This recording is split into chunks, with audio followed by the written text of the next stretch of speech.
Existuje jedna fatální chyba v tom, jak muži objímají ženy.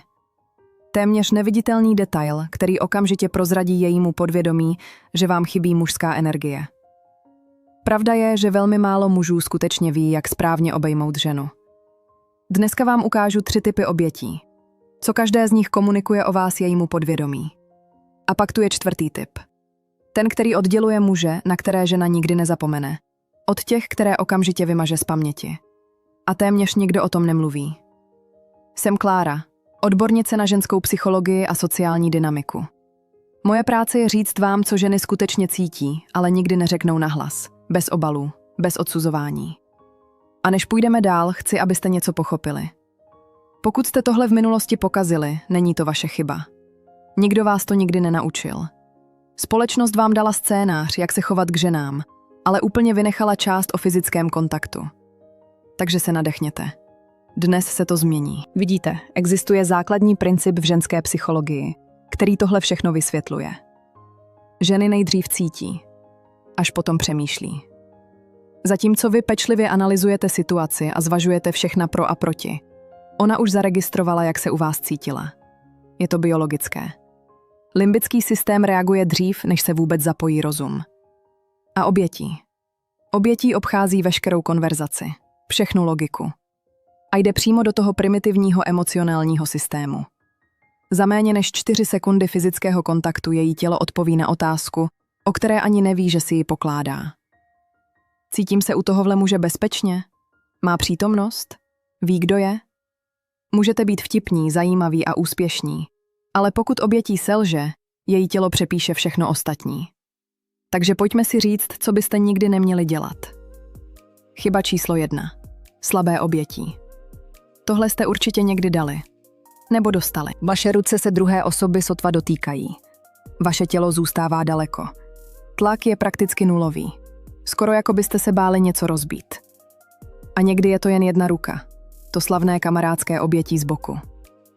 Psychologicky tohle obětí komunikuje nejistotu, váhání, naprostou absenci mužské přítomnosti. Její podvědomí to překládá jako není si jistý sám sebou. Nebude si to vědomně myslet, ale pocítí to. A ten pocit zůstane. Chyba číslo 2. Agresivní obětí. Naprostý opak a stejně destruktivní. Mačkáte příliš silně. Držíte daleko za hranicí pohodlí.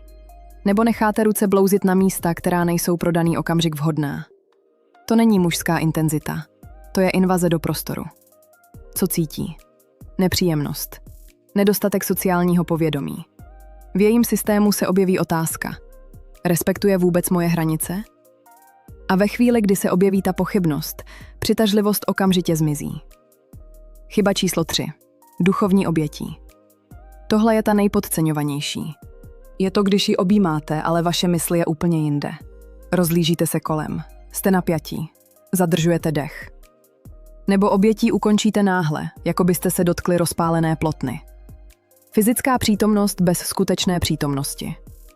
Cítí, že pro vás neznamená nic. Že jste tam byli, ale nebyli jste s ní. A to je skoro horší než slabé obětí. A teď přichází to, co všechno změní. Skutečně mužské obětí. Mužské obětí je pevné, záměrné a uzemněné. Nečekáte. Vedete. Vaše nohy jsou pevně na zemi se skutečnou stabilitou. Protože fyzická stabilita komunikuje emocionální stabilitu. Jedna ruka mezi lopatkami. Druhá uprostřed jejich zad. Hrudník na hrudník. Konstantní tlak. Žádné mačkání, ale žádné povolování. A dýcháte. To je zásadní. Dýchání během obětí vás udržuje v klidu. A klid je nakažlivý. Pokud jste v klidu, ona to cítí. A její tělo reaguje taky klidem. Ideální časování. 2 až 4 sekundy. Není to rychlé kamarádské poklepání, ale není to ani nepříjemná věčnost.